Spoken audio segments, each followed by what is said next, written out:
Fala pessoal, muito boa tarde. Boa tarde para todo mundo que está ligadinho aqui na BMC News. Só lembrando então, o Happy Hour do BMC Market às 2 horas da tarde. Olha, Paulo Moraes já falou que vem, hein? Tá começando então agora o BMC Estoque, seu programa com as informações do mercado financeiro no meinho do dia, agora na hora do almoço. Vamos ver então os destaques do programa de hoje. A Agência Nacional do Petróleo autoriza que gasolina e etanol sejam entregues por delivery. Vale mira parcerias com siderúrgicas rumo à descarbonização. Payroll é divulgado e a criação de emprego acelera nos Estados Unidos em outubro e fica acima das projeções. Tudo isso e muito mais a partir de agora no BMC Stock.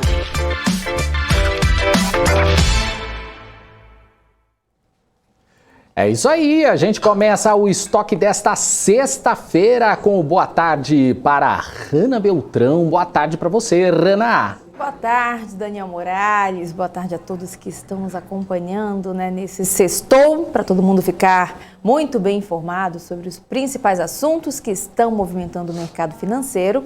E a gente vai falar sobre esses assuntos, é claro, com o nosso convidado de hoje. A gente recebe aqui na BMC News o Andy Kawamoto, investidor profissional, e teremos também os gráficos do Alex André, que sempre separa aí os principais assuntos, tanto no mercado nacional quanto no mercado lá fora. E a gente já começa então trazendo, Dani, os números do mercado por aqui, né? Exatamente, Hanna. Vamos começar então com os números aqui. A gente começa pelo Ibovespa, que está subindo hoje, hein? 1,34% aos 104.801 pontos. Olha só, subindo hoje. Os papéis aqui em alta, a grande maioria aqui dos papéis em alta. Magazine Luiza com mais 9,75%, aí dando uma variadinha. Lojas Americanas com mais 5,30%. Bradesco subindo 5,41%. Cirela 3,65%. Localiza está subindo 3,15%. Embraer 3,13%. Eco Rodovias está subindo 3,01%. Tem também a MRV com 2,64%.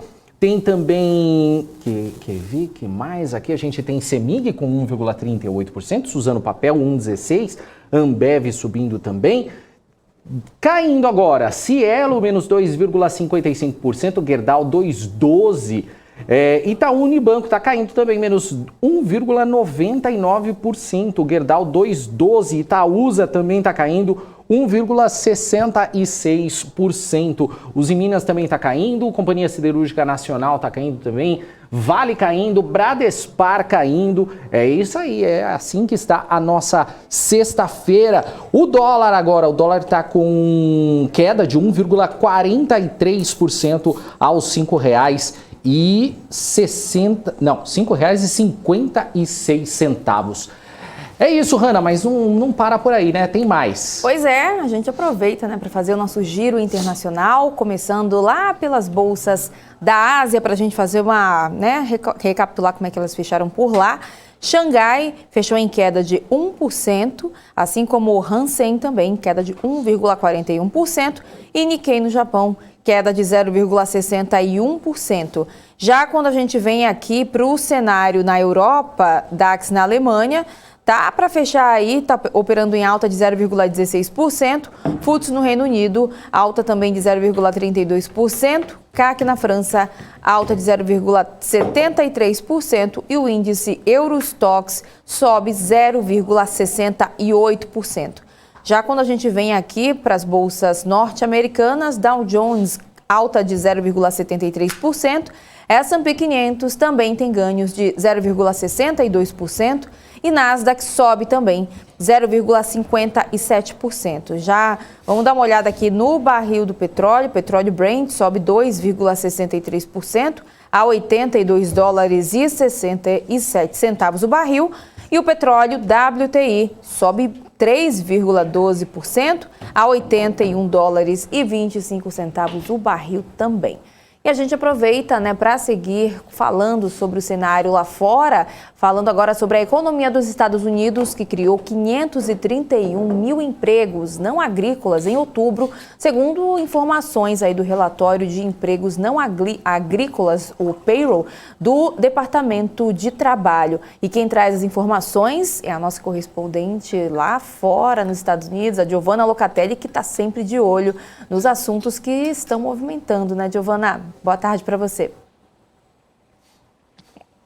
É isso aí, Hanna. Boa tarde para você, para o Daniel e para todos que nos acompanham. Realmente os números estão melhores, né? A folha de pagamento não agrícola aumentou 531 mil em outubro, superando as estimativas que era de 450 mil.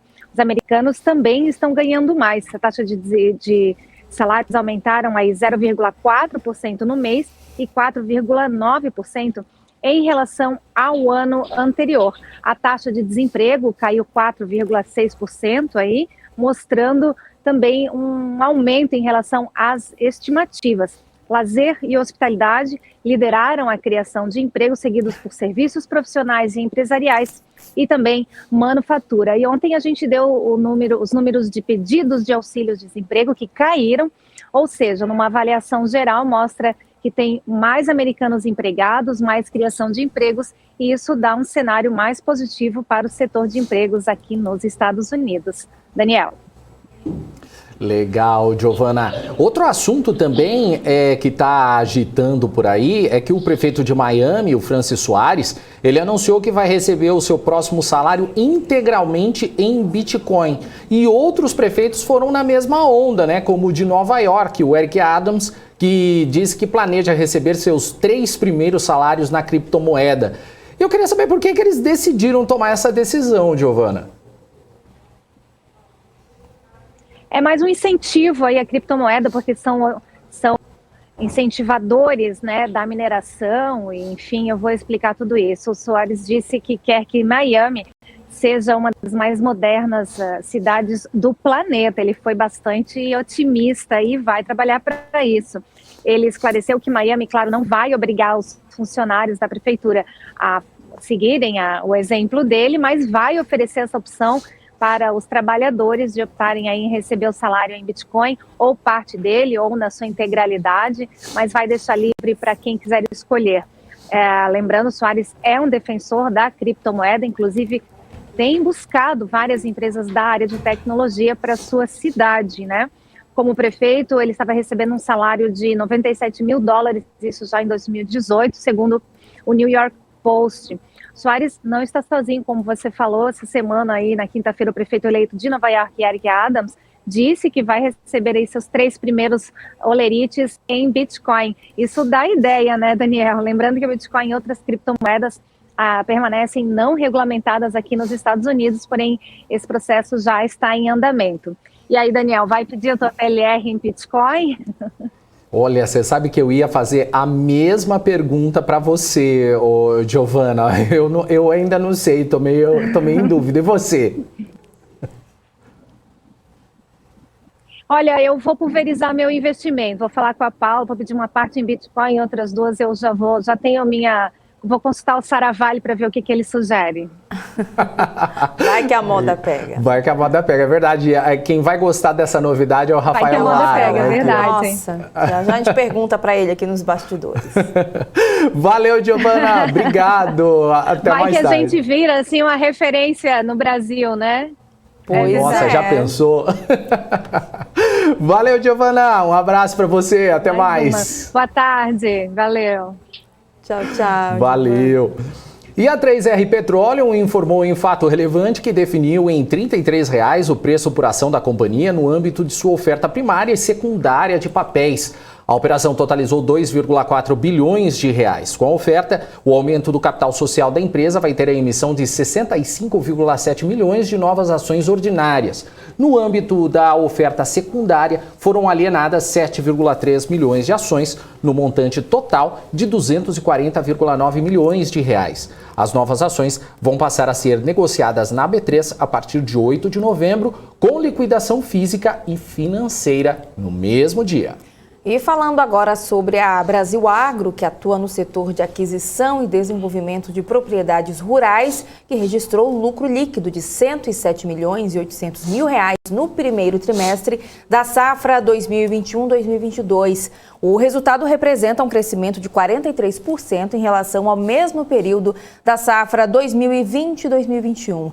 A receita líquida somou 378,1 milhões no período, uma alta de 65% em relação ao mesmo período do ano anterior. Já o EBITDA cresceu 205% na comparação com a igual etapa do ano anterior, totalizando R$ 190.600.000, Dani. E a ANP, a Agência Nacional de Petróleo, Gás Natural e Biocombustíveis, aprovou na noite de ontem as alterações nas regras de comercialização de combustíveis em todo o país. E entre as principais novidades no pacote tem a liberação de delivery, é isso mesmo. Com isso, os postos de combustíveis vão poder entregar gasolina comum ou etanol em domicílio. A medida deve entrar em vigor após a publicação no Diário Oficial da União. Vamos conferir os detalhes na reportagem. Questionada sobre a segurança desse tipo de atendimento, já que os postos têm estrutura para enfrentar possíveis emergências, a Agência Nacional de Petróleo, Gás Natural e Biocombustíveis informou que toda a entrega será acompanhada em tempo real, além de georreferenciada, e que a nova medida só poderá ser feita até os limites do município onde se encontra o revendedor varejista autorizado. Os postos que tiverem interesse em oferecer o serviço terão que se enquadrar às mudanças do Programa de Monitoramento de Qualidade da ANP. Uma outra novidade apresentada foi a eliminação de uma casa decimal dos preços. Atualmente, o preço mostrado na bomba tem 3 casas decimais. Com a nova regra, serão apenas 2 casas decimais. Após a publicação no Diário Oficial da União, os postos terão um prazo de 180 dias para promover as alterações da visualização dos preços dos combustíveis. A ANP defende que um valor com apenas 2 casas decimais facilitará o atendimento dos consumidores. As novas medidas começaram a ser discutidas pela diretoria da ANP após a greve dos caminhoneiros em 2018. Este ano, a agência informou que realizou consultas públicas para debater o tema. Em setembro, o governo federal publicou um decreto que regulamenta a medida provisória para postos de combustíveis poderem comprar etanol direto dos produtores. A União acredita que vender etanol direto da usina para o posto consegue reduzir o preço da transação e, portanto, diminuir o preço do etanol na hora de abastecer. E o Itaú informou que aumentou a sua participação direta e indireta no Itaú Corpbanca, uma instituição financeira sediada em Santiago, no Chile, de 39,22% para 53,79%. A operação ocorreu no âmbito do aumento de capital da empresa por meio do exercício de direitos de subscrição do Itaú. O Banco Brasileiro informou que o aumento de capital do Itaú Corpbanca ainda não foi finalizado e que pretende subscrever a totalidade das ações remanescentes e que terá direito na próxima etapa de subscrição da operação.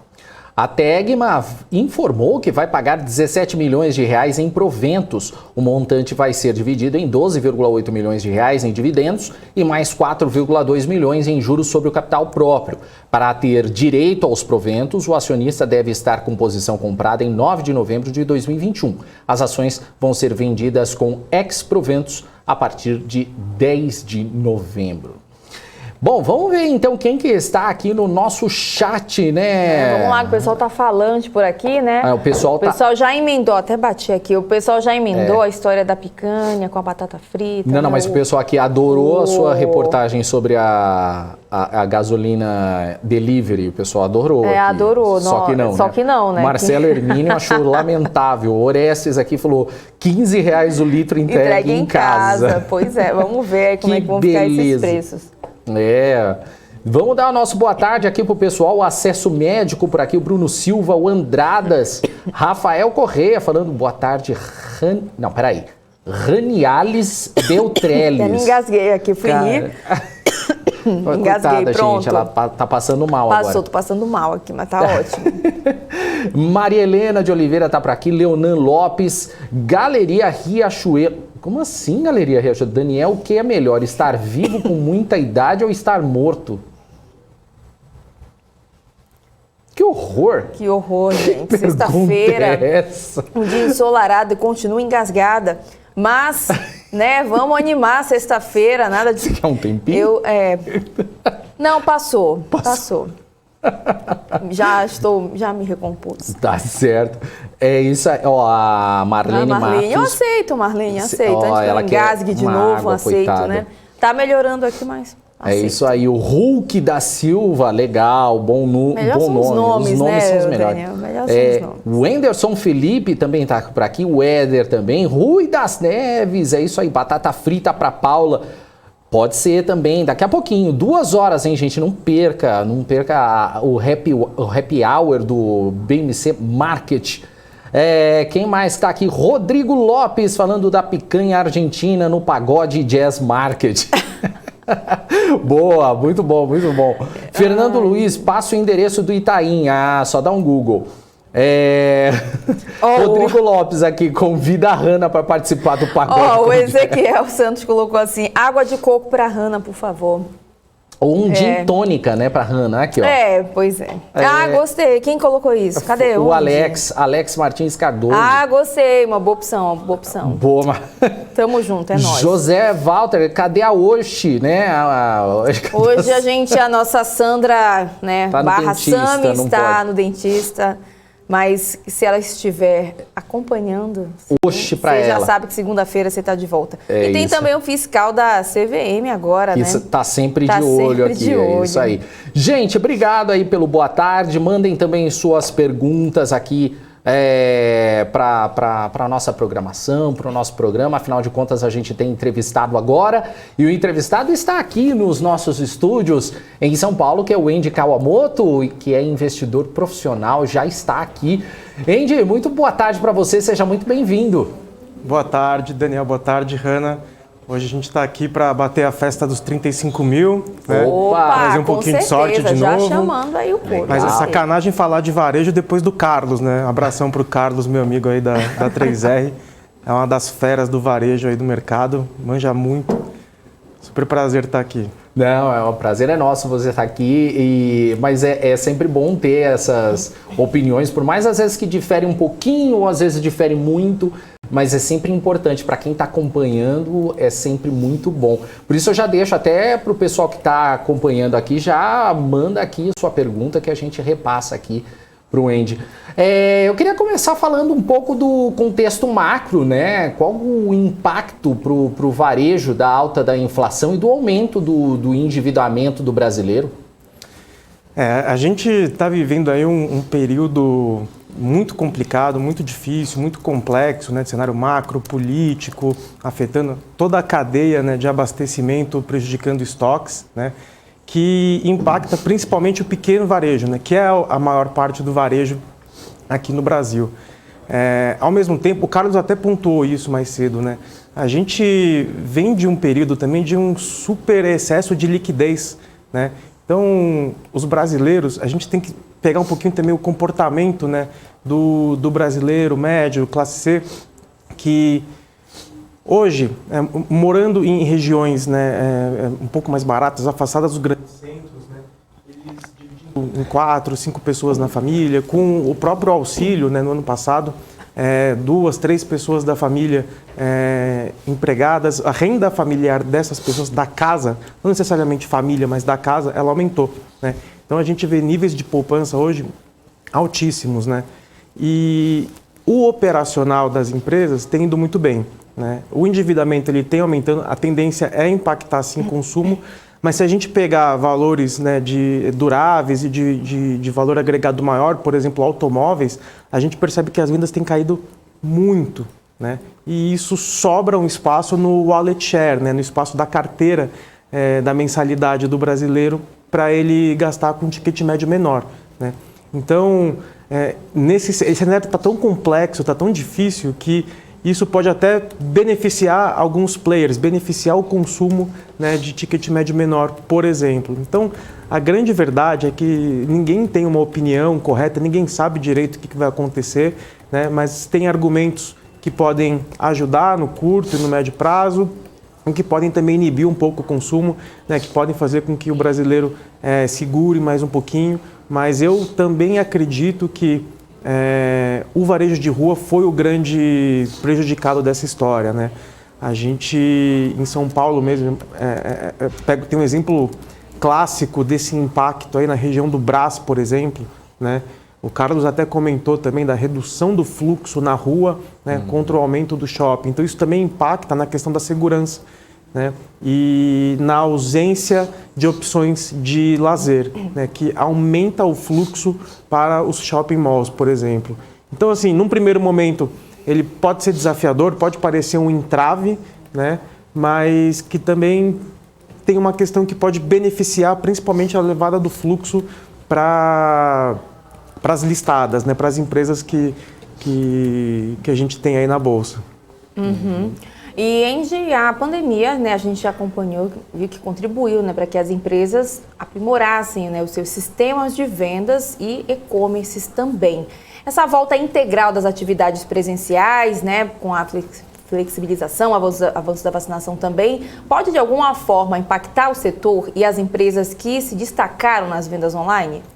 Excelente pergunta, Hanna. Eu compartilho da seguinte visão: o e-commerce ele não vai crescer mais ano contra ano que ele cresceu na pandemia, né?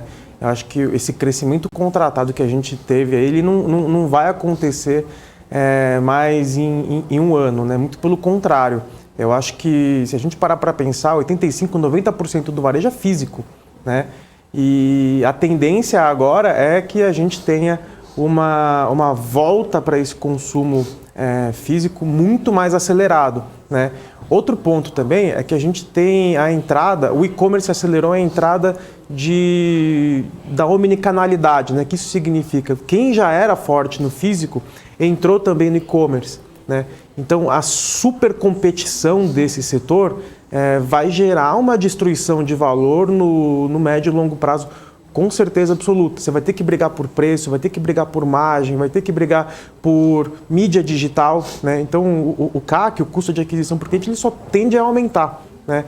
E a margem, nesse cenário, tende a reduzir. Então, vai chegar uma hora que você investir, por exemplo, em painéis digitais, em digital out of home, né?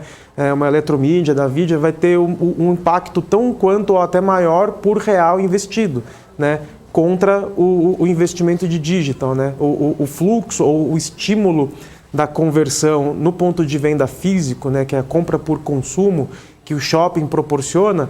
Você investe pagando o condomínio ali, que você já paga toda a mensalidade, o shopping investe em marketing, e se você quiser fazer alguma ação promocional via fundo de promoção, vai ser muito mais barato do que você investir no digital. Então, eu acredito que o e-commerce estruturalmente, como tese, ele tende a continuar crescendo, né? Mas os novos entrantes, vou pegar um exemplo de Shopee, por exemplo, né? Que ela não depende do e-commerce para crescer, ela pode queimar verbo à vontade ali, porque ela ganha dinheiro nos games, né? no digital, então ela pode ganhar mercado, pode, né, não trabalhar com lucro, nem visar isso, só para trazer, né, uma base de dados cada vez maior para levar para os games dela, ela criar um marketplace ali dentro, né, nos modelos freemium, e essa competição ela só vai destruir valor no meu humilde ponto de vista, né? Mas a omnicanalidade, eu acho que ela beneficia sim as varejistas, né? Beneficia sim os players. Então você trabalha em diferentes momentos e comportamentos de consumo a ativação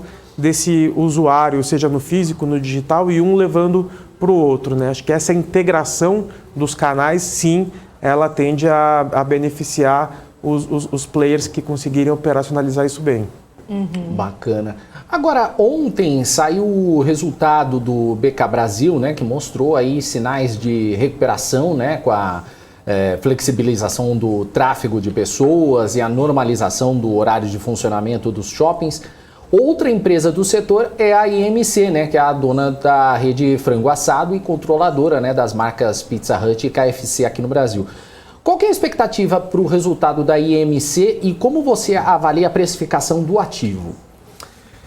Olha, Daniel, IMC é um caso que eu não consigo entender. Assim, primeiro, por uma mudança estratégica na direção da empresa, né? Que mudou completamente o foco da empresa, foco no KFC, foco na Pizza Hut, no frango assado.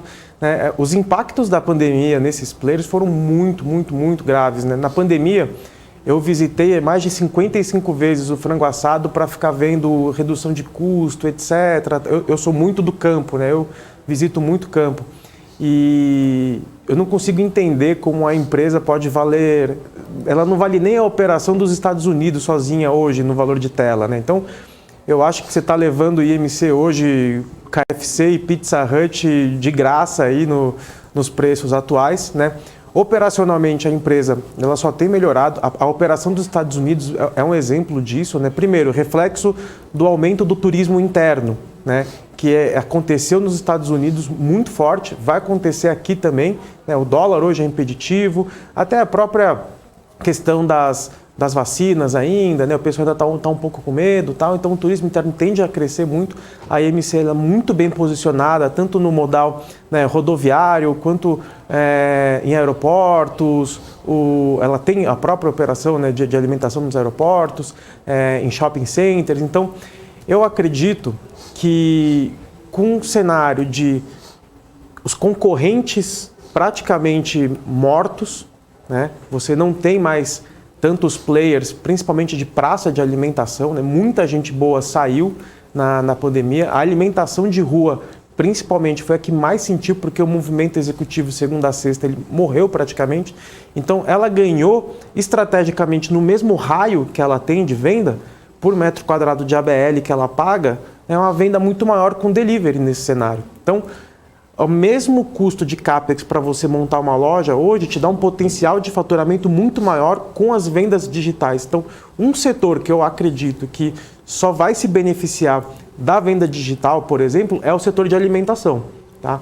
Esse setor, com certeza absoluta, ele se transformou, né, e tem até uma iniciativa, né, da Pizza Hut, da IMC, junto com outros players de praça de alimentação, para tirar um pouco desse monopólio aí do iFood, aí, que é a Quick, né? Então, muito provavelmente, eles podem lançar o próprio sistema de delivery deles, né, com modelo de cobrança de mensalidade, que você vai ter margens muito melhores para as operações. Então, a perspectiva, se isso se concretize, é que essas vendas digitais também gerem, né, resultados melhores com margens melhores. Né? O KFC continua em franca expansão, Pizza Hut em franca expansão. Frango assado deve abrir mais uma operação esse ano. Ano que vem começa a abrir de novo 1, 2 operações ano. Né? A operação do frango assado também tem evoluído bastante, tem mudado bastante, tanto de mix quanto pequenas lojas de Pizza Hut dentro das operações do frango assado. Eu acredito que a IMC também, com o modelo de Pizza Hut, né, o Small Box, ela consegue penetrar hoje em regiões que fast foods normais não conseguem. Tá? Ela consegue entrar em cidades aí com menos de 200 mil habitantes, né? Uma operação muito reduzida, muito enxuta, bem focada em delivery. A própria massa chegando pré-pronta, congelada na operação, tira também pelo menos uns 15 metros quadrados de CAPEX e mais umas 3, 4 pessoas, né, no custo operacional. Então, ou seja, a empresa só vem melhorando, só vem desenvolvendo melhoria operacional, de margens, né? A inflação nos custos, ela tende a impactar um pouquinho mais, mas ela também consegue repassar isso no ponto de venda, né? Principalmente por conta da inflação, da subida do preço das carnes, né? Proteína vermelha. Como ela trabalha com frango, carne de frango, né? e pizza essencialmente como principais integrantes aí da curva A de produtos, eu acredito que ela conseguirá manter as mesmas margens, né, mas aumentando consideravelmente o faturamento dela. O faturamento bruto deve vir muito bem. E detalhe, né, esse terceiro trimestre, ele não é um trimestre bom para o varejo, né? Normalmente a gente tem uma queda do segundo por terceiro tri e a gente está entrando agora no último trimestre, que é o melhor período para o varejo, né? É o período que a gente espera o ano inteiro aí, que é Dia das Crianças, Black Friday, Cyber Monday e Natal, né? Então a perspectiva, junto com o verão, que a gente se beneficia disso também, é de um fluxo ainda maior nos malls, ainda maior, né, no consumo de alimentação fora de casa. Então eu tenho perspectiva super positiva com o IMC, Burger King e Popeyes já mostram um pouco disso, e esse próximo trimestre eu acho que vem melhor ainda. O Andy, a Rita Fernandes aqui no nosso chat, ela fala o seguinte, mas tem uma disputa judicial na IMC, se você puder explicar sobre essa questão. Isso ela está falando em relação à KFC. KFC, né? Isso. Uhum. Eu vejo, tem um ponto-chave para mim que mostra a predisposição da Yum Brands, né, de continuar com a parceria, que foi a renovação da própria Pizza Hut, né? Então eles fizeram esse entrave com o KFC, mas assinaram Pizza Hut logo em seguida, né? Se eles não acreditassem mais no desenvolvimento da IMC aqui, no potencial dela para trabalhar essas marcas, por que eles renovariam o contrato com a Pizza Hut, sendo o grupo BFFs, vou falar, o grupo do Bob's, né, sendo o maior franqueado da Pizza Hut no Brasil, né? Então ele poderia ir direto lá, fazer o contrato direto com eles, que também já demonstraram que vão continuar com a expansão e preferiram continuar a parceria com a IMC. Então eu acredito que isso foi muito mais uma pressão para a empresa focar na expansão do KFC. Eu vejo isso como um ponto positivo. Isso mostra que a Yum Brands está olhando para o Brasil com bons olhos, com uma perspectiva de crescimento muito positiva, ela está acreditando no Brasil. Então eu acredito que isso também vai fazer com que a IMC ela se desfaça de alguns ativos, tá? Como por exemplo o Viena, as próprias operações menores, né? Batatas, aquelas operações bem pequenininhas de aeroportos. Eu acredito também que elas devam sair do portfólio e a IMC vai focar em frango assado, KFC e Pizza Hut. Então eu acho que essa questão se resolve muito em breve. Não vejo grandes problemas. De qualquer forma, a IMC também conseguiu, né, caso ela não consiga renovar esse acordo, todas as lojas que já foram, né, desenvolvidas continuam sob a gestão dela e só mudaria a abertura de novas lojas daqui para frente, né? Então, não vejo isso como um ponto de entrave no case, assim, muito pelo contrário, eu vejo como uma pressão positiva, com uma perspectiva boa de crescimento que a própria Yum Brands enxerga aqui no Brasil para a marca. Uhum. Boa. Perfeito. E a gente, né, viu também muitos M&As no setor do varejo, e varejo de consumo, inclusive com o recente rumor, né, de que a Arezzo quer comprar o Grupo Soma. Como é que você avalia esse cenário e as dificuldades impostas pela pandemia? Fortaleceram as empresas, né, líderes no mercado, facilitando esses processos de fusões e aquisições? Você acha que aconteceu isso? Olha, eu acho que a gente vai entrar num período aí de maior consolidação, talvez da história do varejo brasileiro, né? As empresas estão muito descontadas, estão muito baratas, né? Você pega a própria IMC valendo aí 300 milhões de dólares, né? Praticamente no valor de tela. Então a gente está muito atrativo para vários grupos de investidores globais, né? E o Brasil, ele tem um cenário muito, muito, muito bom para as varejistas, né, locais. Vou dar um exemplo, né? Veio a Forever 21 para cá e não conseguiu performar, né? Quem que está abrindo loja hoje ainda? É Riachuelo, né? O varejo brasileiro, né? O gestor do varejo brasileiro, ele é muito bom, né? O Birman, por exemplo, putz, a cultura da Arezzo é incrível. Eu acho que sei lá, uma das melhores empresas da Bolsa, assim, é a Arezzo, né? E eu acho também que eles devem, né, olhar para esse cenário. Lojas Renner, se a gente parar para pensar, tem 5 bi de caixa, né, com certeza absoluta, devem também aumentar o portfólio de maneira inorgânica. E eu vejo como, eu não sei, talvez Soma e Arezzo, né, seria muito interessante com certeza, né, mas eu vejo algumas sinergias, por exemplo, com Marisa nesses preços, né? A Arezzo conseguiria entrar na base da pirâmide, conseguiria desenvolver, né, modelos CIS com 1.000 metros quadrados de média que tem de loja de Marisa, aceleraria, né, um crescimento de ABL fantástico, muito barato, né? E conseguiria ter escala gigantesca de um lado para o outro, tanto pegando, por exemplo, linha de lingerie da Marisa e gerando valor agregado e conseguindo se posicionar no topo da pirâmide, quanto colocando marcas que têm credibilidade com novos produtos e margens melhores na base da pirâmide, trabalhando um pouco mais de preço, né? Então, assim, eu vejo perspectivas muito boas, né?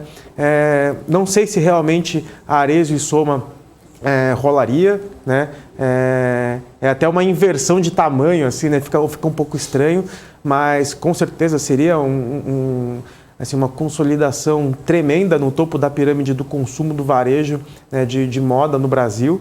E eu acredito que, assim, esse ano ainda, no próximo ano, a gente vai ver uma movimentação incrível de players aí, né, fundindo, uma empresa tomando a outra para acelerar crescimento.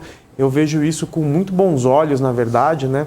E você pega a própria Guararapes abrindo lojas, né, da Riachuelo Casa, da Carters, a Renner olhando, opa, calma aí, tá entrando um player novo aqui com Kamikado, como que eu consigo, né, crescer em outra frente e tal. Então eu vejo, é um cenário que não tem como não se consolidar, assim. E o pequeno varejista que vai sofrer um pouco, né?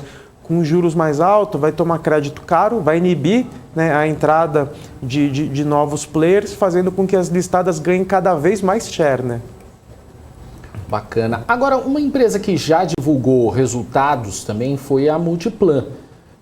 No terceiro TRI, a empresa ela teve crescimento de mais de 19% na receita de locação em relação a 2019, com as vendas dos lojistas atingindo quase 100% dos níveis anteriores à pandemia. Como é que você avalia esse resultado e qual a expectativa para o setor? E detalhe, a Multiplan conseguiu esse resultado num trimestre que não é tão bom para o varejo, né? Depois de Dia das Mães, etc., que a gente deveria ter um arrefecimento nessa curva, sem o movimento executivo, né, que é o de segunda a sexta, o fluxo segunda a sexta, que é muito forte. Você pega, por exemplo, o Shopping Vila Olímpia, que depende do fluxo executivo, ou seja, o potencial de crescimento desse faturamento ele é muito maior. O que a Multiplan fez na pandemia? Operacionalmente, eu concordo com o Carlos também. Para mim, é de longe a melhor gestão dos shopping malls. Ela aproveitou aqueles varejistas que não estavam tão bem, ela, em vez de ir lá e dar uma forcinha para eles na pandemia, ela falou assim, não, quer saber? Vamos pensar no nosso negócio, em gerar valor para o acionista e vamos reposicionar o nosso mix. Então, quem está mal, vamos aproveitar agora para fazer um distrato bacana, etc. E vamos trazer novas marcas, novos negócios, reposicionar e melhorar ainda mais o nosso mix para, na retomada, a gente aumentar o nosso faturamento por ABL. Então, eu vejo a Multiplan, acho que nem começou ainda, tá? Eu acho que ainda vem muito melhor nesse trimestre. Eu vou dar um exemplo clássico ali no Shopping Morumbi, por exemplo. Ela tinha uma loja da Spice muito grande, trocou por uma loja da Lego, que vende muito mais, com ticket médio muito maior. Percentualmente, o faturamento da Multiplan também vai aumentar. Agora, escala isso para todos os malls e para várias operações que ela transformou nesse sentido. Então, eu vejo algumas pessoas falando, o shopping não tem como crescer. Muito pelo contrário, ele tem muito para crescer. Só de reposicionamento de mix, o shopping consegue aumentar 30% o faturamento, né? Outro ponto interessante é o avanço digital da Multiplan, né? Ela, primeiro, está coletando dados através das vendas com aquelas promoções que eles fazem. Troca esse ticket por um brinde no Dia das Mães, etc. Eles fizeram uma ação de ativação com a granada no Dia das Mães ou namorado, se eu não me engano. Você tinha que fazer essa troca via aplicativo da Multiplan. Você tinha que fazer um cadastro, colocar alguns dados, etc. O que eles estão fazendo com isso? Eles estão pegando dados de perímetro, deslocamento, perfil de compra, perfil de consumo, né? Se é uma família, se é um casal, quem que está indo lá para compra, eles conseguem fazer esse rastreamento e aí trazer mais ações, promoções, melhorar o mix, melhorar as ofertas e aumentar a conversão. Por fim, né, eu acredito também que não está embutido aí o lançamento de novos shoppings, né? Esse mês vai inaugurar o Jacarepaguá Mall com um novo conceito, né, de parque, é um shopping muito mais aberto, né? É um conceito mesmo de lazer, né? Ocupando mais de 30%, 40% de ABL, né? E eu acredito, sinceramente, que todos os shoppings hoje eles têm desconto. Se você pega a própria BR Malls, né, ela não vai crescer. Pô, Shopping Moca, a perspectiva é de você ampliar quase o dobro de ABL ali na parte do estacionamento de trás, né? O São Bernardo Plaza, né? A perspectiva está no projeto já para você também aumentar pelo menos 50% a ABL ali para a parte de trás do shopping, né? Ali em Alphaville, esqueci o nome do shopping agora, vai fazer um bulevar gastronômico em toda aquela parte do estacionamento. Tudo isso é ABL que vai entrar, vai virar receita, né, no médio prazo. Então eu vejo que o impacto da pandemia foi o pior evento que aconteceu na história dos shopping malls, né? A gente está falando aí de taxa de juros aí de 10%, 11%, 12%, isso aí o varejo está acostumado a viver, né? A gente está no Brasil, a gente não está na Suíça, né? O varejista está super, hiper acostumado. O carnê das Casas Bahia surgiu da dificuldade da alta taxa de juros, inclusive virou um dos principais emissores de crédito no Brasil, fez o que fez com Casas Bahia, né? Tornou sonhos possíveis num cenário de dificuldade. Então, olhar para, primeiro, capacidade de inovação das empresas, capacidade de crescimento, né, no digital e reposicionamento de mix, que a Multiplan fez melhor do que ninguém. Ela também tem um espaço de crescimento bem interessante ali no Rio de Janeiro, na própria Barra da Tijuca. O Dr. Pérez ele foi muito, muito, muito visionário quando ele pegou aquelas regiões ali, principalmente na Barra ali, para olhar para 50, 60 anos à frente ali, como cresceria aquela região e desenvolveria aquela região. Então, eu acredito que nem começou ainda esse crescimento, né? Muita gente falou, o shopping não vai conseguir repassar custo. Eu aconselho a você fazer uma reunião, fala com o Somec lá na Multiplan, fala com ele que você quer abrir uma operação e dá uma olhada no contrato do shopping. Assim, é super, hiper amarrado, não tem erro, né? Ainda mais aumentando o fluxo, né? Que é o conceito do shopping, né? Menos de 5% de vacância, inadimplência nas mínimas, né? Eu super ultra bullish com o setor, assim, não vejo como a gente regredir no futuro, muito pelo contrário, eu acho que a gente só vai ter um crescimento nessa curva aí de fluxo e consumo. E Andy, tem pergunta aqui, pessoal do nosso chat, a Rita Fernandes falando o seguinte, e a C&A? Não escuto ninguém falar muito sobre ela, poderia perguntar a ele, né, no caso você, para você falar um pouquinho sobre essa empresa? Olha, a C&A, eu confesso que eu não tenho acompanhado tanto, né, mas ela entra na mesma toada das outras varejistas, né. A C&A tem uma questão do controlador, né, ele tem sempre a expectativa de vender a operação, né, então eu acho que isso impacta um pouquinho, mas com certeza absoluta tem muito prêmio aí nesses valores, né. A C&A, se eu não me engano, ela fez uma transformação também digital, ela é uma das maiores vendedoras de celular do Brasil, se eu não me engano. Não preciso confirmar, não sei se é ela ou se é a Marisa. Então, quando a gente olha no primeiro momento e fala, vende só roupa, etc. Não, né? Essas grandes varejistas, elas são centros de consumo, né? Hoje, se você entrar no e-commerce, você vai ver produtos pet, por exemplo, né? Eletrônicos. Ela mudou bastante o mix, né? Foi uma das primeiras a fazer um reposicionamento de mix visual, né? que a Marisa está fazendo agora, por exemplo. Eu acho que a C&A também aumentou e cresceu muito no digital, foi uma das primeiras. No ano passado mesmo, com ativação via Big Brother, né, via influenciadores, foi uma das primeiras marcas a desenvolver essas parcerias. Com certeza absoluta tem prêmio nesses patamares de preço, né? E no dia a dia dos malls, C&A, Renner e Riachuelo são as campeãs assim, de consumo por impulso, né? Eu vou ficar devendo muitos detalhes porque eu não estou acompanhando tão de perto o C&A. Então tá ótimo. Respondida aí então sua dúvida, Rita. Bom, e também, né, a gente está vendo que com a volta das pessoas ao convívio social, existe uma expectativa para o varejo de vestuário, com as pessoas comprando roupas novas para sair, né? Qual é a perspectiva para a Guararapes, né, maior empresa de moda do Brasil, inclusive dona aí da Riachuelo, e qual é o referencial, né, o diferencial dessa empresa aí para você destacar aqui para a gente? Boa, Hanna. Olha, eu mesmo na pandemia, acho que engordei umas 50 arrobas, assim, então meu guarda-roupa não serve mais, eu tenho que mudar tudo. E a Riachuelo, ela tem um caso muito interessante, né, que enfim, alguns eventos familiares, né, aceleraram a inovação dentro da empresa, que ela era muito travada, era muito aversa à inovação, à aceleração digital, à mudança de mix. O crescimento da Riachuelo é muito assertivo nesse momento. Ela conseguiu expandir, né, com um capex muito baixo. Ela negociou shoppings, assim, lojas imensas de Riachuelo Casa a custo zero, por exemplo, de ponto, né?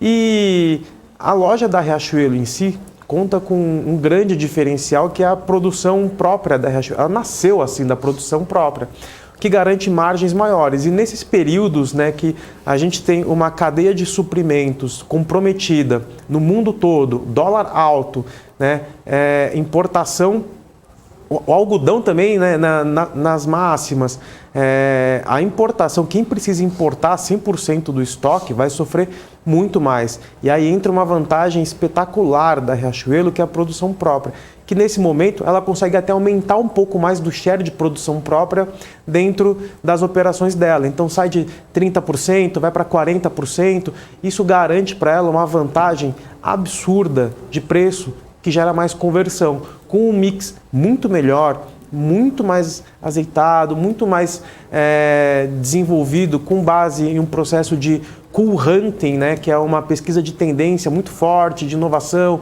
de moda. Se eu não me engano, eles lançaram agora uma coleção nova que está fazendo o maior barulho. Você entra nas publicações do Instagram, você vê as pessoas, né, mostrando o desejo de consumo, falando, nossa, eu quero comprar, preciso disso, etc. Tal. Então, eu acho que eles têm acertado muito nas coleções, muito no mix, né? na periodicidade de mudança dos mix. Você vai nas lojas novas, por exemplo, do Shopping Morumbi, você tem boxes focados, por exemplo, para um público geek, que você não encontrava antes nas grandes varejistas, né? Algumas operações de varejo de moda focados em parcerias com filmes. Então eles fizeram uma coleção agora há pouco com o lançamento do Space Jam. Então eles estão muito antenados, né, nesses eventos que têm acontecido no mundo do entretenimento e também traduzindo isso em coleção.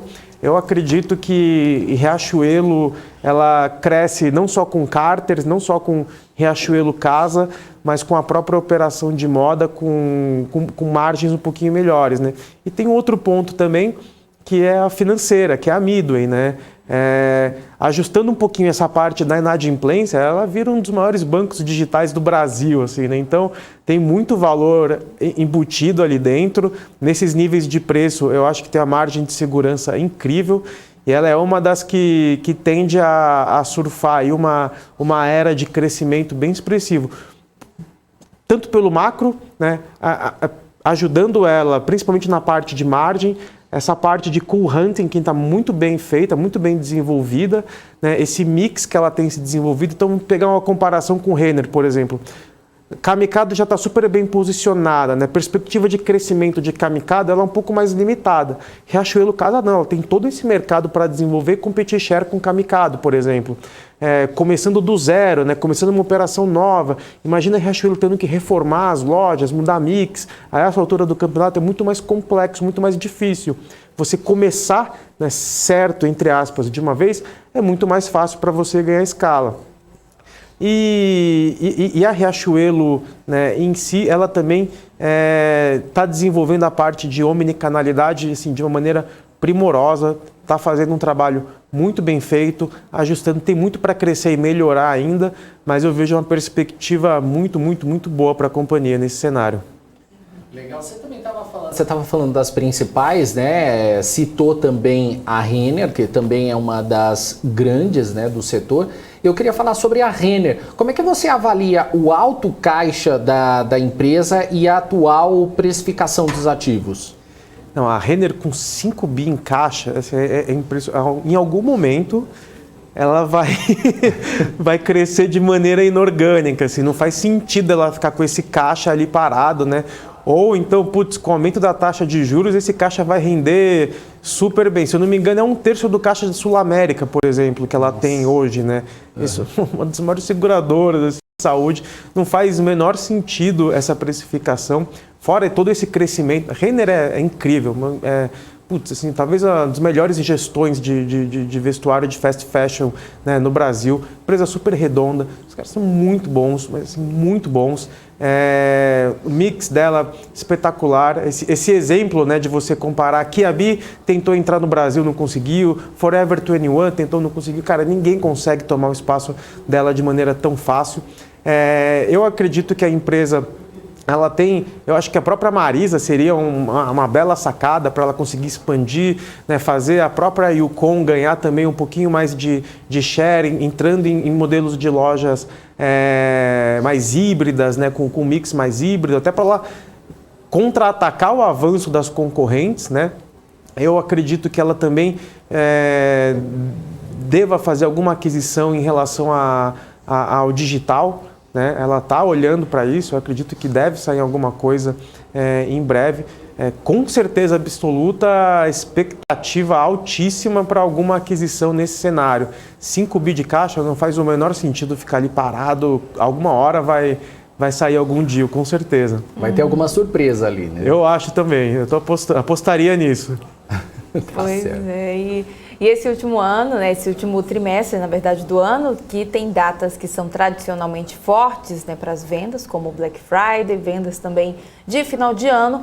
Você acredita que nós vamos ver o tradicional rally de final de ano ou o Natal vai ser mais fraquinho, com menos presentes esse ano? O que você acha, né, em relação a isso e com a alta dos juros e da inflação? Qual é a expectativa para as vendas em 2022? Olha, a gente tem que pensar sempre que o consumo ele é irracional, né? Então, às vezes, é um pouco contraintuitivo a esses números, né? Então, vamos parar para pensar. As pessoas estão em casa mais de 1 ano e meio, né? Ninguém aguenta mais ficar em casa, ninguém aguenta mais. Vai fazer um puta calor, super verão. A galera, eu até vi no Twitter, assim, deu um super boom aí de que não, as pessoas só vão para o shopping para tomar casquinha do Mac e usar ar-condicionado. Eu falei, pô, então os caras estão cobrando bem caro por ar-condicionado, né? Não é possível. Eu acredito que tem um aspecto emocional muito forte e no brasileiro, que é de você buscar, né, as perspectivas melhores. Então, o consumo de carro diminuiu, essa parcela, né, saiu, muita gente vendendo carro, que o cara fala, pô, aliás, o trade do carro está dando mais que a performance da carteira nesse ano, né? Gente que fez 25% vendendo carro, então o cara capitalizou. Muita gente trocando por um sistema também de mensalidade das locadoras, né? Você vai economizar com IPVA no começo do ano. Muita gente que comprou material escolar para 2020, não usou, está com esse material escolar que elimina esse custo do começo do ano, por exemplo, que isso impacta muito forte no varejo. A gente tem 13º vindo agora, a gente tem também uma outra economia que o home office gerou no Vale Transporte, que as pessoas conseguiram trocar isso, né, por bônus maiores, seja em Vale Alimentação, seja em VR, seja em próprio rendimento. Então, aumentou esse valor aí no wallet share no curto prazo. E eu acredito que esse consumo de ticket médio menor, ele vai ser muito forte agora, né? Eu faço muito pesquisa de campo, eu estava conversando com o pessoal no ponto de venda da Allied, né, que são as lojas da Samsung, a empresa que fornece eletrônicos para praticamente todas as varejistas, e tem o lançamento da nova linha da Samsung, né? E eu fui lá ver, tal, fui conhecer os aparelhos dobráveis, tal, super caros, ticket médio de 9, 10, 13 mil reais. Eu falei, pô, que legal, né? Tá tendo procura. Ela falou, meu, esse modelo aqui já acabou na pré-reserva. Eu falei, o quê? Um celular de R$9.000 acabou na pré-reserva? Como assim? Tipo, pré-reserva. O que o pessoal tá fazendo que eu não... Pois como que eles estão ganhando dinheiro? A gente até comentou, Andy, esses dias aqui no BMC News, né? A Paula Moraes estava contando de lojas na Europa, né? Lojas de luxo, grifes de luxo, que tinham filas que rodavam o quarteirão, né? Então... realmente. É impressionante. E se a gente parar para ver, assim, você pega o próprio Estados Unidos, a Macy's, por exemplo, que na pandemia falou, eu não vou investir em digital, vou investir no físico, vou crescer no físico, que isso aqui vai voltar mais forte. Quem me falou desse case, vale muito estudar esse case da Macy's na pandemia, foi o Teco, um abraço para o Teco, meu amigão. Eu acho que esse cenário que acontece lá no verão, essa sazonalidade de clima, acontece aqui, no nosso verão também.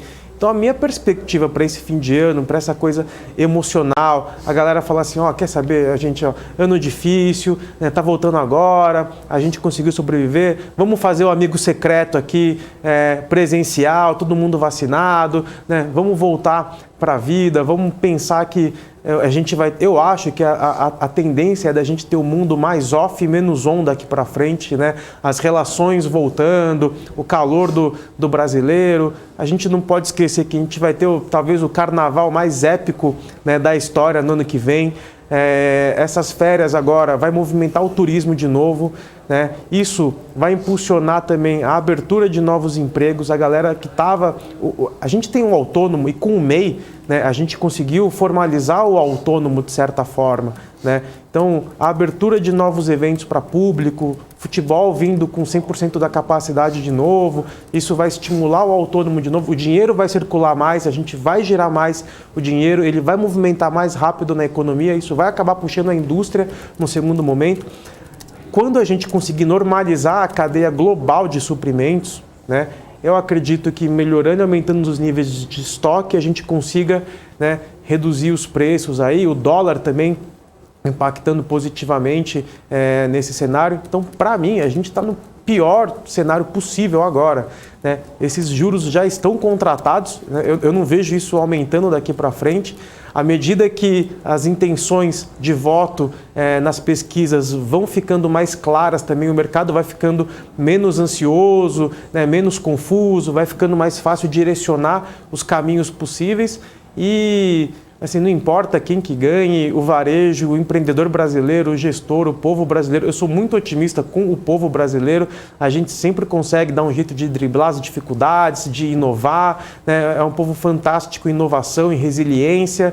E eu acredito que assim, a gente olha muito só as partes negativas, né? Tem muita coisa boa acontecendo no Brasil, o Brasil tem tanto espaço para melhorar, tem tanta coisa que se a gente fizer só um pouquinho, melhora muito, dá tanta diferença, tanto resultado, que eu não consigo ficar pessimista com o Brasil. A gente tem ruído, é difícil, vai ser assim, mas eu acredito que em algum momento, né, um pouquinho que melhore, a gente vê aí, vai ver, né, isso se refletindo no preço. Agora, para esse fim de ano, eu acredito, né, que eletrônicos podem ter sim um impacto, tá? Tanto por falta, abastecimento mesmo de produtos, né, quanto em relação a margens e preço. Esse negócio da Samsung, assim, eu achei incrível, putz, super, hiper contra-intuitivo, né, porque aqui é status, né? Uma empresa que deve se beneficiar muito do cenário macro e do micro é Vulcabras, né? Tanto por essa questão de dólar, o caixa das varejistas, né? Principalmente os menores, né? Então acho que Vulcabras vai ganhar um espaço de vitrine maior, de estoque maior, né? Vestuário, eu acredito que todo mundo, né, todo mundo vai viajar, vai trocar alguma coisa, vai dar presente, etc. Eu tenho uma perspectiva super positiva com Natal e Black Friday, né? Vamos ver qual vai ser o posicionamento da Black Friday. Eu acho que se a gente tiver descontos reais, né, incentivos reais de consumo, promoções de verdade, a tendência é de ser uma Black Friday recorde. Agora, também o consumidor ele é mais esperto hoje, né? Se tiver aquele metade do dobro, muito provavelmente a gente não vai ter um aumento tão expressivo assim. Mas, tirando a parte de eletrônicos, né, que tem esse problema de abastecimento, eu acredito que os outros setores devem performar muito. E, como consequência, o setor de alimentação vai surfar essa onda de fluxo. Legal. A gente queria agradecer a sua participação aqui no BMC Stock e só repassar para você os comentários aqui do pessoal. O Rafael Silva, o Ney Silva também falando parabéns pelo otimismo do Andy, mas tem também outros aqui que fizeram, o Rui das Neves também, o professor Orivaldo Gonçalves falando assim, quando alguém conhece e acredita no que fala é outra coisa, parabéns Andy, essa foi a melhor entrevista que já vi no canal, olha só. Poxa, muito obrigado. O Bruno Silva também, baita comentarista, vários insights aqui para eu fazer alguns reposicionamentos em minha carteira. Bacana aqui, ó, esse é um bom resultado aí da entrevista. Valeu, Andy, obrigado, deixa suas considerações aí.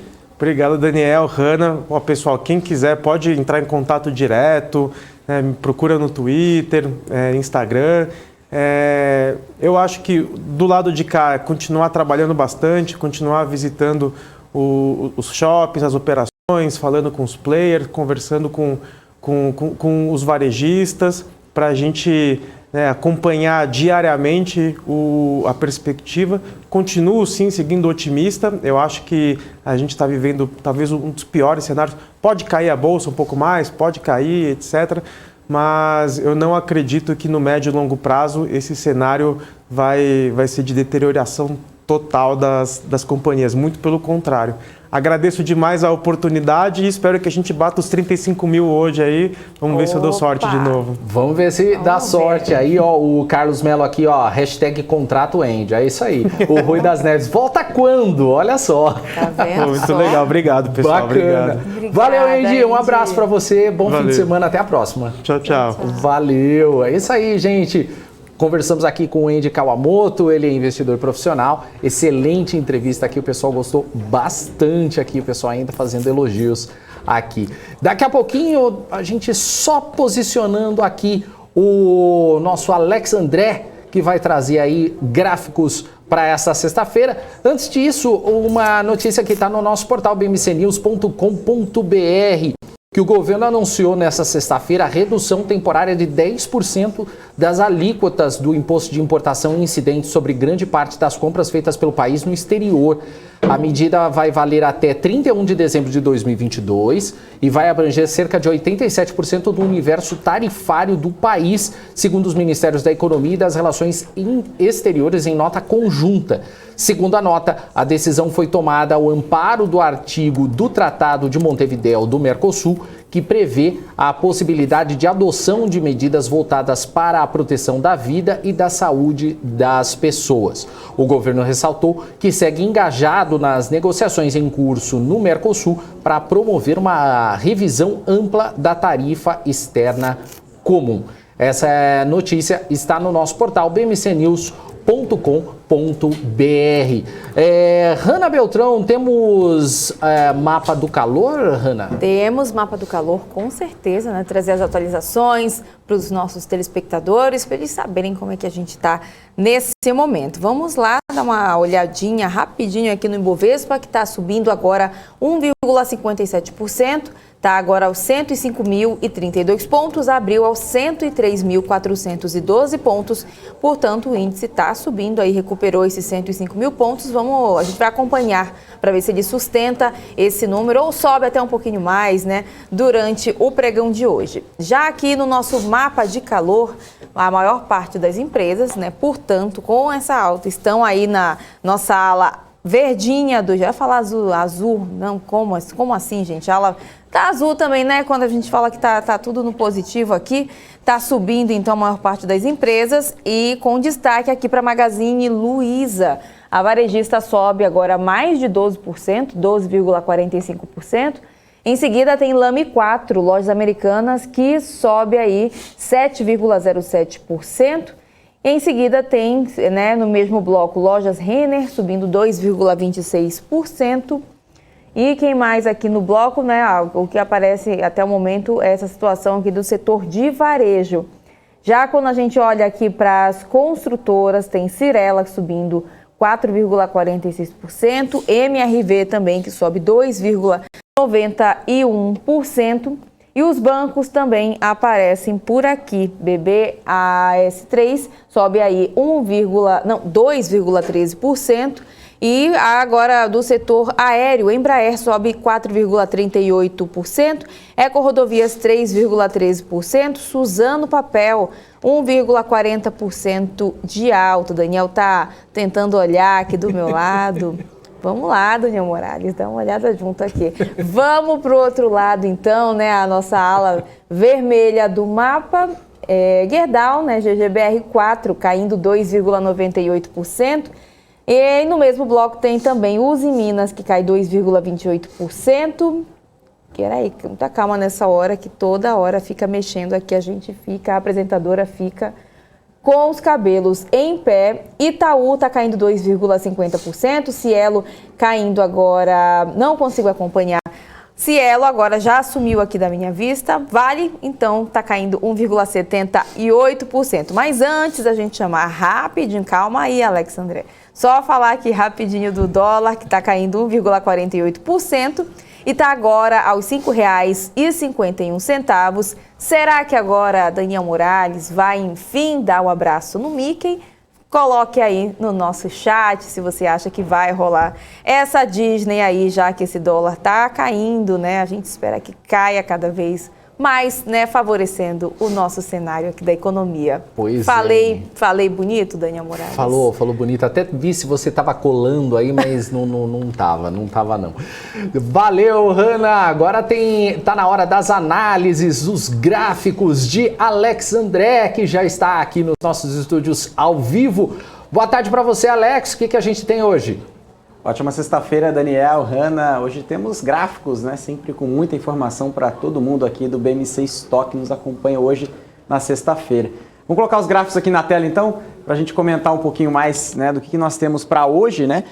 Já falar um pouquinho de China, né, pessoal? A gente sempre comenta, né? Inclusive, hoje estava no radar dos principais noticiários do mundo, né? Sobre o próximo pagamento de dívida da Evergrande, né? Que coloca uma dúvida se realmente a companhia vai honrar com seus compromissos. Mas esse gráfico aqui, a gente fala aqui em relação às 30 maiores cidades chinesas, né, a vendas de propriedades por lá. A gente consegue observar que o preço de venda, né, ou seja, tanto o preço da venda quanto as vendas vem caindo muito forte, né? Então esse gráfico a gente fala aqui de vendas, ou seja, tem uma deceleração, né, das vendas, ou seja, a gente pegar aqui o VSO, né, o volume sobre oferta, está diminuindo, né, na margem em todas as companhias, principalmente nas majors, ou seja, as principais companhias, como a gente já vinha comentando aqui, né, do BMC Stock, assim como a Evergrande, Fantasia, né, a Modern Land e outras companhias também chinesas que atuam por lá. Tá? Então a gente consegue observar uma queda muito forte de vendas.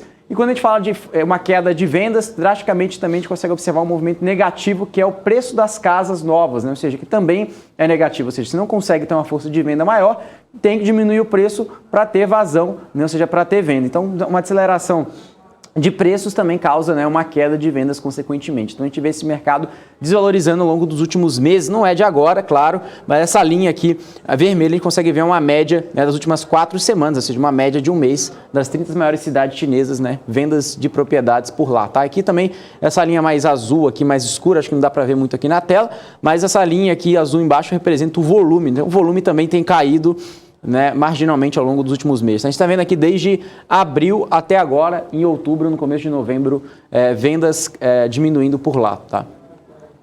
Bom, agora a gente vai sair um pouquinho do espectro da China, entrar um pouco em relação à Europa, né, falar um pouquinho sobre bancos europeus, setor de energia. A gente tem comentado muito sobre esses dois principais setores. Para quem acompanha o BMC Stock já sabe.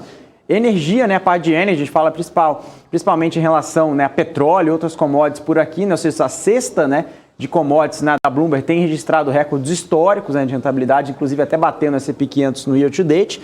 E os bancos também europeus têm representado um crescimento muito forte por lá, né, principalmente essa relação, a gente observa também da mesma forma aqui nos Estados Unidos, que também representa aqui no Brasil, ou seja, um aumento de juros, né, no âmbito global. A gente vai falar um pouquinho mais sobre aumento de juros aqui também no Brasil, no Emerging Markets, mas essa percepção, né, de aumento de juros de forma global, né, com essa retirada de estímulos que já começou nos Estados Unidos, favorece, né, os principais bancos, até mesmo a vacinação, ou seja, retomada de crédito, né, diminuição até mesmo de PDD. A gente tem visto aqui nos principais bancos aqui no Brasil, né, resultado de Bradesco, do Itaú e de outros bancos por aqui.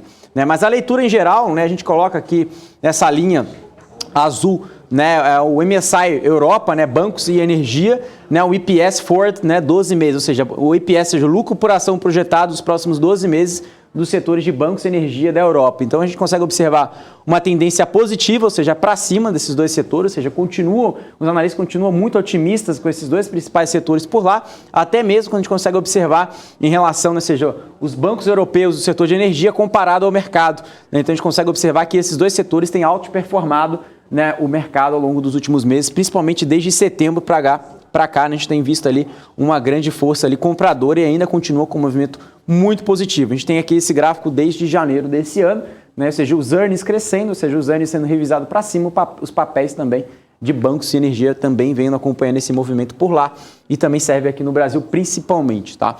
Agora a gente vai falar em relação dos últimos 3 meses, né, em comparação de performance relativa, né, na Europa, quais foram os principais setores que performaram por lá. Não tem nenhuma grande novidade nesse gráfico, né, para quem acompanha aqui o BMC Stock. Bancos e energia, que tem mais performado, né, acima de 10%. A parte de seguros também, que é muito ligada à parte de financials, também tem performado bem. Aí vem a parte de tecnologia, né, autopeças, né, a parte de automóveis, healthcare um pouco mais abaixo, mídia, né, financial services e também na parte de viagens. Aí tem químicos, utilities, né, por último aqui, em relação a ganhos, né, um pouquinho acima ali de 2%. Quando a gente fala aqui dos principais setores, né, que tem ainda um desafio maior, ou seja, que tem um desempenho inferior, né, da média, a gente compara aqui retail, varejo, telecom, né, e também serviços básicos que têm caído muito forte, principalmente o retail, que a gente fala também sobre relação de aumento de juros, que se beneficia de um lado, né, principalmente o setor de bancos, mas também prejudica a parte de varejo aqui, né, na Europa, mas também prejudica aqui no Brasil. A gente consegue traduzir isso também na Bolsa Brasileira, aqui na B3, o setor de varejo como um todo, tá? Agora, quando a gente pega esse gráfico do JP Morgan, né, as correlações setoriais com os rendimentos reais, né, ou seja, os real yields, né, a gente fala aqui dos principais setores, né, nos últimos 5 anos, né, o que mais se beneficiaram em relação a essa correlação com os juros reais, né, ou seja, com os rendimentos reais, né. O setor de financials colabora com 57%, industrials com 25%, energy com 24%, ou seja, andando muito de lado em relação, né, aos principais ganhos. Né? A gente consegue observar nos Estados Unidos, na Europa, né, esses dois principais setores também colaborando positivamente. E materials, né, a parte de materiais também com 12%. Por outro lado, a gente já trouxe esse gráfico também falando sobre rendimentos, né, ou seja, principalmente quando a gente compara com o Treasury americana, que não se beneficia tanto, né? A gente fala aqui de utilities, né? Discricionário, IT, tecnologia, né? Principalmente porque, né, a gente consegue observar um aumento, né, de juros, ou seja, com rendimento real, prejudica principalmente as companhias de capital intensivo, como as companhias de tecnologia que necessitam muito de capital, tanto fazer aquisição, né, capital de giro, assim como o varejo também da mesma linha, da mesma forma, né? E a parte de utilities também, tá? Então a gente está falando aqui de setores do S&P 500 em correlação com os real yields, né, rendimentos reais. Bom, agora a gente passa no próximo gráfico, né? O lucro dos Estados Unidos atingiu um novo recorde acima da tendência, tá? Essa tendência a gente está falando desde 1971. Os Estados Unidos tem uma boa amostra, né? Muitos anos para a gente comparar por aqui. Então, nessa linha branca, a gente vê o S&P Earnings, ou seja, o lucro do S&P 500. Essas barras azuis, né, em escuro são os anos, né, que a Bolsa Americana entrou em recessão. Então, a gente consegue observar em 70, né, a choque do petróleo, em 91... 2000, né, o .com, 2008 a bolha imobiliária e aqui essa última linha, né, a crise do coronavírus. Né? Mas por outro lado, a gente consegue observar nessa linha azul que acompanha essa linha branca, né, que é o earnings do S&P 500, que é a tendência. Né? Então a gente consegue observar que o lucro do S&P 500 está muito acima da tendência. E na média, desde 70, né, desde 71, esse gráfico, a gente consegue observar que tem andado, né, o lucro, né, do S&P 500, a tendência do lucro do S&P 500 tem andado muito em linha, tem uma correlação muito forte. E agora descorrelacionou de uma forma muito para cima, ou seja, os lucros do S&P 500 estão sendo muito projetados até mesmo do que a própria tendência, que é até o mesmo consenso que a gente tem conversado aqui nos últimos episódios, né, nos últimos papos aqui que a gente tem aqui no BMC Stock, tá? Então a gente tem falado muito isso. E quanto que teve essa disparidade entre tendência, né, em relação ao consenso de ganho do EPS, né, do S&P 500? A gente está falando que os ganhos dos Estados Unidos são 30% acima da tendência histórica, dessa linha aqui azul, né, a tendência do S&P 500 ao longo dos últimos anos, tá? E esse gráfico aqui é muito interessante, né? Você está falando que a linha de tendência de EPS está muito acima do consenso, né? Ou seja, está muito acima da própria tendência, né, que a gente consegue observar desde 71, o mercado realmente está ganancioso, né? O mercado está muito otimista nos Estados Unidos, batendo all-time high records a todo tempo. Então não é nenhuma grande novidade que a gente consegue observar que esse termômetro do mercado, né, ou seja, quanto maior pontuação, mais o mercado está, né, otimista, né? Então chegando ali a bater acima de 80 pontos, né, próximo de 85 pontos, que indica ali, né, quando a gente consegue observar desde 2019, né, que o mercado, né, está ganancioso, o mercado está muito otimista, quando a gente fala do mercado americano, tá? E quanto menor aqui, o mercado está com maior medo, né, principalmente aqui, quando a gente consegue observar na crise da pandemia do coronavírus, né, chegou a bater ali menos de 20 pontos, né, ali em torno de 15 pontos, ou seja, com extremo medo, né, ou seja, quanto menor o mercado tem mais medo, ou seja, o mercado entra particularmente, quando a gente fala aqui de bearish, né, e quando o mercado sobe, né, o mercado fica mais otimista, claramente entra em modo, né, de bullish, ou seja, os investidores mais otimistas que a gente está vendo agora, né, ou seja, uma reversão e uma tendência positiva por lá nos Estados Unidos, principalmente, né, que a gente tem diversos argumentos aqui em relação, né, à questão de juros nos Estados Unidos, né, que até o próprio Jeremy Powell tem falado isso, ou seja, vai postergar, né, seja em relação, né, ao aumento de juros por lá, não vai ser imediato, o tapering saiu como esperado, né, os 15 bilhões de dólares, então tudo vem ocorrendo muito bem lá, inclusive o cenário corporativo dos resultados do terceiro trimestre das companhias, né, então tudo vem sendo entregue por lá. Bom, agora a gente vai falar um pouquinho em relação aos juros, né? As curvas de juros nos principais países, né? Quando a gente fala aqui a taxa Selic, né? Ou seja, o risk-free nos principais países do emerging markets, nos países emergentes, quais são os principais países que mais tiveram alta de juros, né, até então, e quais os países que continuam tendo essa projeção de maior aumento de juros nos próximos meses, né, principalmente nos próximos 12 meses. Não tem nenhuma grande novidade, né? Nós aqui, né, brasileiros, aqui no Brasil a gente está falando de mais de 500 basis points, né, ou seja, de aumento de curva de juros nos próximos 12 meses. Né? A Colômbia fica logo abaixo, né, abaixo de 400 basis points. Aí vem o México, né, Chile, também tem outros países por aqui. Os países que têm a menor contribuição de aumento de juros, a gente vê aqui a China, né, a Rússia, a Coreia, República Tcheca e Polônia e Índia também, né, como os principais países que vão ter menor aumento de juros nos próximos 12 meses, quando a gente fala aqui principalmente em relação à expectativa, né, da curva em relação a juros. Né? Então a gente consegue observar que o Brasil tem a maior estresse, ou seja, a maior perspectiva de aumento de juros. A gente tem observado principalmente no DI, né, em vários vértices, mas também em relação, né, ao nosso ambiente político local, né, também nosso ambiente macro por aqui. Não tem nenhuma grande novidade, mas esse gráfico traduz muito bem, até mesmo porque a nossa bolsa aqui no Brasil é a pior bolsa do mundo, né? Ou seja, quanto maior, né, um aumento, né, do DI, ou seja, aumento de juros, principalmente a curva longa e a curva curta, né, a gente consegue observar esse estresse na curva de juros, menor o investidor tem essa atratividade aqui na bolsa. A gente consegue observar, né, esse trade, né, principalmente de yield, ou seja, de rendimento de renda fixa por renda variável, e isso também traz, né, principalmente essa volatilidade de curto prazo. Tá? Então esse gráfico também traduz o que está acontecendo com a bolsa. Claro que também tem os fatos políticos, né, que também vem impactando ele negativamente. Né? Mas bom, agora a gente indo para o âmbito de criptomoedas, né? Aqui a gente tinha comentado inclusive nessa semana, né, de alguns gráficos de correlações, né, com criptomoedas, setores, né, alguns índices que têm correlação com Bitcoin principalmente. E a gente vê aqui um market cap agregado das 10 principais, das 10 maiores criptomoedas do mundo, né? Apesar de a gente estar falando que representa somente 2% da oferta monetária global, como nós já falamos na última semana, nessa semana aqui, então esse gráfico a gente está traduzindo ali, né, um pouco mais de 2 trilhões de dólares, né, ou seja, chegando ali num patamar também de bullish, ou seja, um patamar também muito otimista, ou seja, a gente consegue observar diversas, não só altcoins, mas também o próprio Bitcoin também, né, nas últimas semanas também com tendência de valorização, que isso também impacta, né, no maior market cap, ou seja, o valor de mercado das 10 maiores criptomoedas por aqui. Nenhuma grande novidade, mas também para entender um pouquinho mais essa tendência das 10 maiores criptomoedas ao longo do mundo, tá? E nesse gráfico, o que é interessante, né, a gente sempre comenta um pouco, né, sobre a inflação dos Estados Unidos, e um ponto que diversos economistas vêm falando, que é em relação de aumento de salário, né, por lá, principalmente o salário mínimo, que impacta, né, principalmente em relação à inflação por lá. Né? Então isso é um fato que não é, né, normal nos Estados Unidos, né? A última vez que aconteceu isso foi em torno de 70, né, nos anos 70 por lá, quando a gente consegue observar esse ganho real positivo. Né? Então o Goldman Sachs, nesse gráfico aqui, ele traduz, né, o modelo deles, né, implica um crescimento de salário subjacente que terá uma média de um pouco mais de 4% em 2021, antes de estabilizar, né, em 2023 e 2024, num ritmo de crescimento salarial consistente com a previsão de que a inflação de preços acabará moderadamente acima de 2% ou em linha com o objetivo do Fed. Ou seja, traduzindo-se, né, que essa inflação será, né, temporária, mas por hora ainda se observa em relação ao aumento de salários por lá, que também é um fator negativo para a inflação, ou seja, tem um maior poder de consumo e isso, consequentemente, reflete na ponta final da inflação.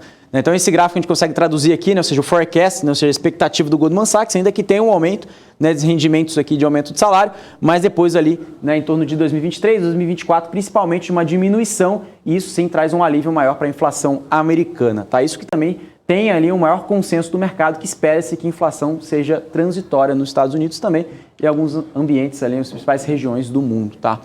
Esse gráfico aqui a gente fala um pouco, né, sobre a relação da Tesla, né, que é um fato mais curioso aqui para a gente entender o último gráfico aqui. Esse gráfico é bem legal, do Bank of America, que traduz aqui basicamente que o mercado está muito bullish, ou seja, o mercado está muito otimista para a Tesla. E como que a gente consegue traduzir isso?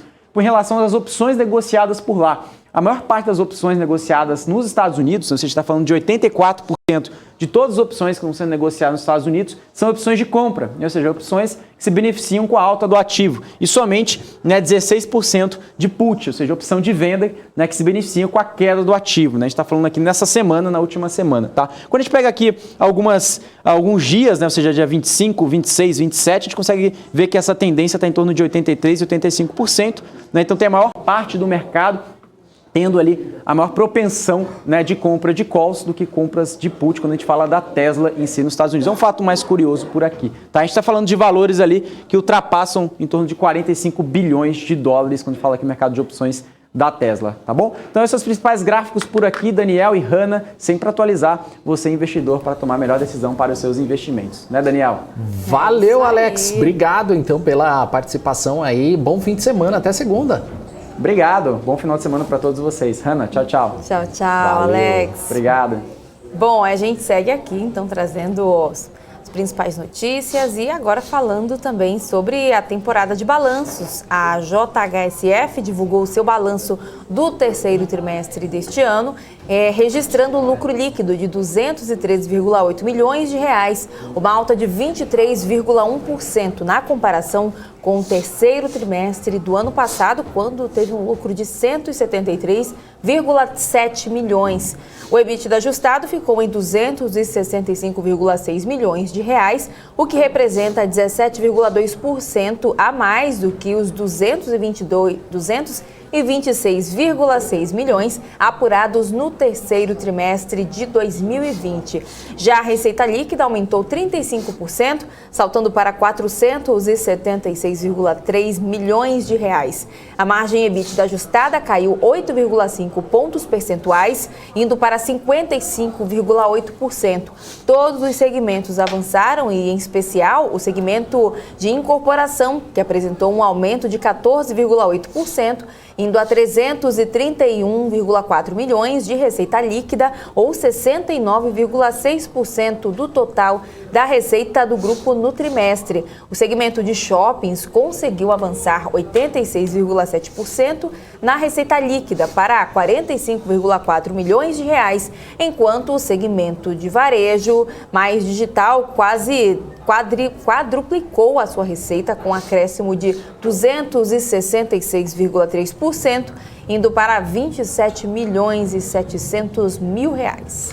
E o Burger King Brasil anunciou prejuízo líquido de 37,9 milhões no terceiro trimestre de 2021, uma redução de 64,2% em relação ao mesmo período do ano passado, que ficou em 105,9 milhões em perdas. A receita operacional líquida ficou em 710 milhões de reais no terceiro trimestre, e aí corresponde a um aumento de 35,9% em comparação ao trimestre encerrado em setembro de 2020.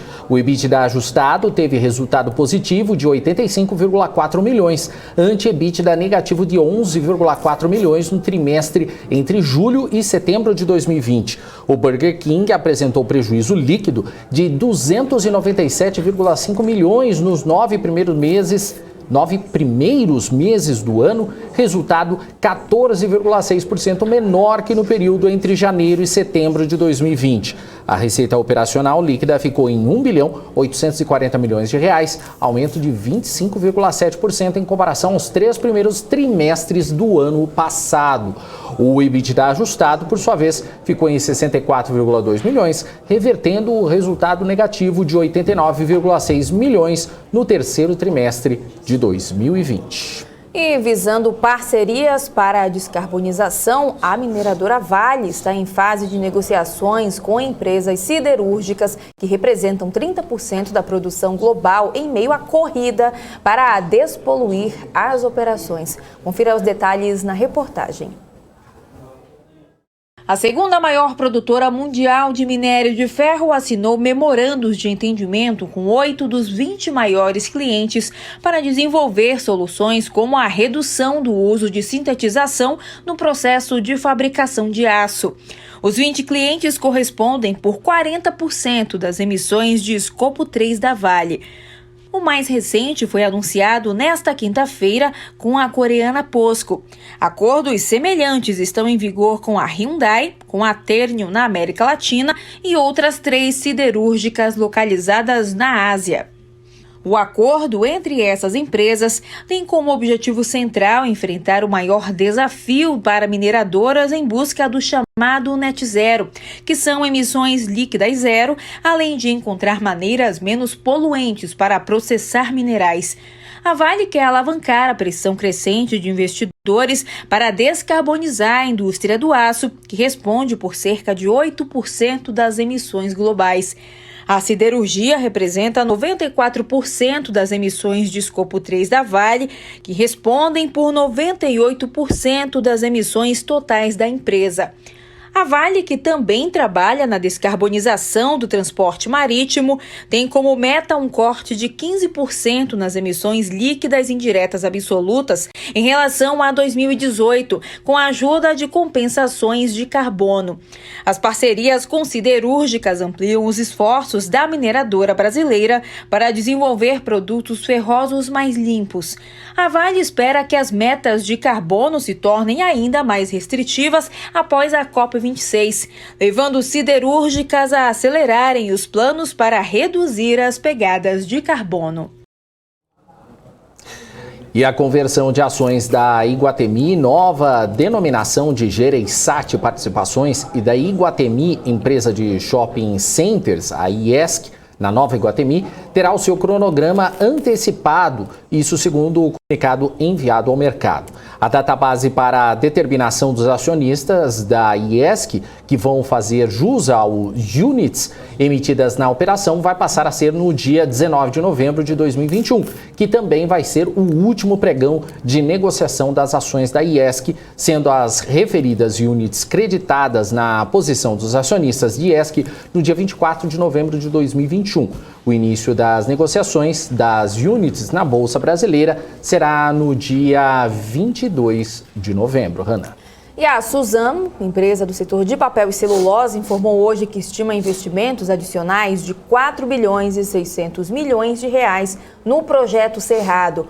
O valor será adicionado aos 14 bilhões e 700 milhões já divulgados pela companhia, totalizando 19 bilhões e 300 milhões de reais entre os anos de 2021 e 2024. De acordo com um documento divulgado ao mercado, com base nas características técnicas e operacionais da nova planta e de sua base florestal, bem como pelo modelo de gestão e planejamento adotado, a Suzano estima atingir, a partir da conclusão da curva de aprendizagem da nova planta industrial, um custo baixo de produção de celulose, não incluindo paradas programadas para manutenção, inferior a 500 milhões R$500, na verdade, por tonelada, Daniel. É isso aí. Bom, pessoal, a gente já está chegando ao fim do BMC Stock. Já nós vamos ter o BMC Market Happy Hour. Alan Gani, Alexandre Cabral, eu e Paula Moraes, hein? Paula Moraes também vai participar. Só uma última informaçãozinha antes da gente encerrar, que está no nosso portal já, bmcnews.com.br. A Anatel concluiu nesta sexta-feira, o segundo dia do maior leilão de frequências já realizado no país, com a venda de lotes na faixa de 26 GHz, que tem como contrapartida investimentos em acesso à internet em milhares de escolas do país. Houve pouca concorrência pelos lotes e muitos ficaram sem receber ofertas porque já tinham sido alvo de etapas anteriores ou porque não houve interessados.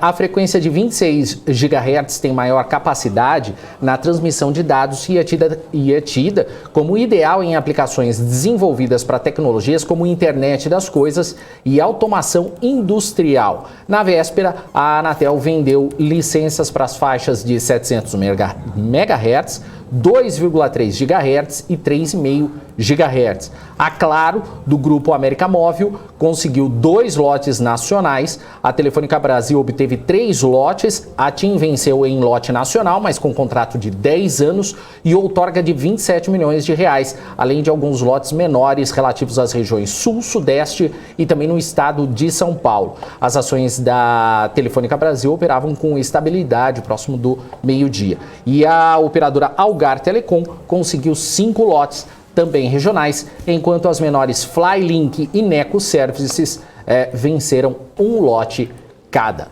É isso, então, o BMC Stock vai ficando por aqui. Eu continuo aqui no BMC Market até as 3h30 da tarde. Hanna volta mais tarde também, Hanna? Volto mais tarde, com certeza, né? Porque hoje tem BMC Business às 5h15. Vou repetir, né? Porque eu falo a semana inteira, já coloca o despertador, anota aí, pega um post-it, coloca aí. Exatamente, já faz o tutorial aí, Daniel. Bora, me ajuda aqui a vender meu peixe. E aí temos então a Multiplan, a gente conversa hoje com essa empresa para entender um pouco mais sobre o plano de negócios, os resultados também, mas chega de spoiler, só vamos falar mais um pouquinho disso às 5h15. Tá certo, então. 5h15, então, Hanna Beltrão no BMC Business. E como você vê, esse dedo passeando pela tela, você já sabe quem vem por aí. Quem será que né? tá por aqui? Quem será? Quem podia ser, né? Pois é, né? Ganha um doce quem acertar. Beijo, Hanna. Até segunda. Até segunda, Daniel Morales. Valeu.